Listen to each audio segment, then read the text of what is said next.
Waters for a meet and greet with Vergil Ortiz Jr. I'm here with Vergil's dad, Vergil Ortiz Sr. Man, how you doing? Pretty good. How you doing? Hey, congrats on the spectacular win, Coach. Man, how does that feel, man?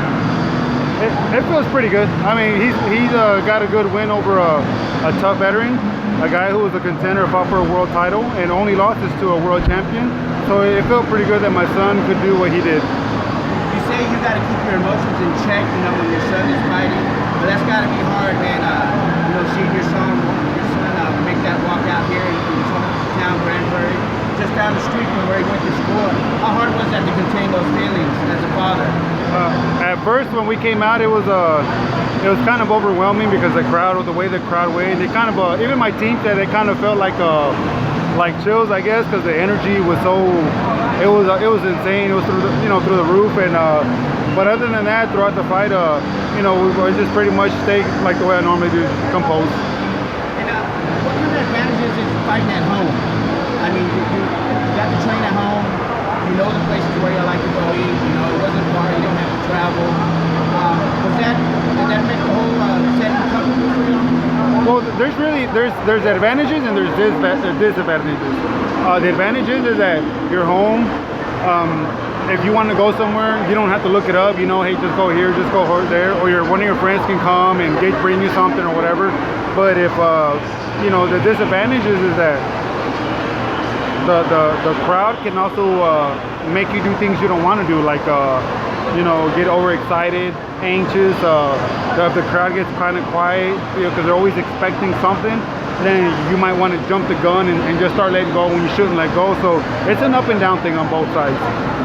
Antonio was a tough opponent. What was the game plan going in for him, Coach? Well, first of all, I don't call Antonio an opponent because he deserves a better title than that. Because I don't see him as an opponent. I mean, the guy actually fought for a world title. He's a legit fighter. He's very, very good. Give me the question again. I'm sorry. Sorry. What was the game plan going in for? So the game plan was really just take what he gives you. Everybody sees that Vergil can go forward. He has a lot of power. He can walk a guy down. He can just pretty much absorb the punches and then just give one back. But this time was more as take what he gives you. So keep the same distance. So if the guy was coming at you, if you keep him 2 feet out, regardless if you go forward, keep him 2 feet. If you go backwards, keep him at 2 feet. So the guy would decided to go forward. So that means my son has to fight off his back foot and keep him at a distance so he can keep him with a jab. We knew that he was going to be going under very low. I wasn't sure about how low he was going to be going because usually sometimes the ref says, hey, that's, keep your head up. And the ref kind of was easy going on the fight. That means he didn't interfere too much. So then it was more about adjusting about how the ref was going to let you fight. And once I saw that the ref was going to let him go stay kind of low and all that, then it was pretty more about starting out trying to catch him down low with the upper. And the whole point, the plan was to catch him with the upper when he was going to be an upper. And little by little, he was baiting him in. The first round, he kind of got off because he kind of hurt him, and so he kind of jumped on him. But really, so then he had to start all over with baiting him all over again and pulling back, fighting on the back foot. So really, it was just more about baiting him and catching him with an upper. Something different that no one ever, our people are used to seeing on him. Yeah, in that 6th round, he came out like a different fighter. He put him down, Antonio's nickname is Relentless, and if he could have got up that 3rd time, no doubt he would have got up. What were your instructions in that 6th round? On the 6th round, it was more about, he was letting the guy get too comfortable, letting him go forward. There's a time in the fight where when the guy's going forward, you're letting him go forward and you're just pretty much just picking him here and there with a jab, trying to set him up, whatever you're trying to set him up. But on the 6th round, it was pretty much like, hey, now it's time to start taking it to him because he's already got comfortable going forward. Now start taking it to him.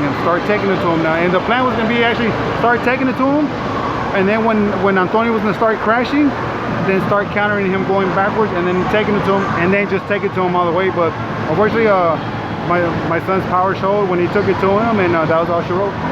Man, it was an exciting fight. I mean, the crowd, everything was electric that night. How much of a break you going to give your son until y'all go back into the ring?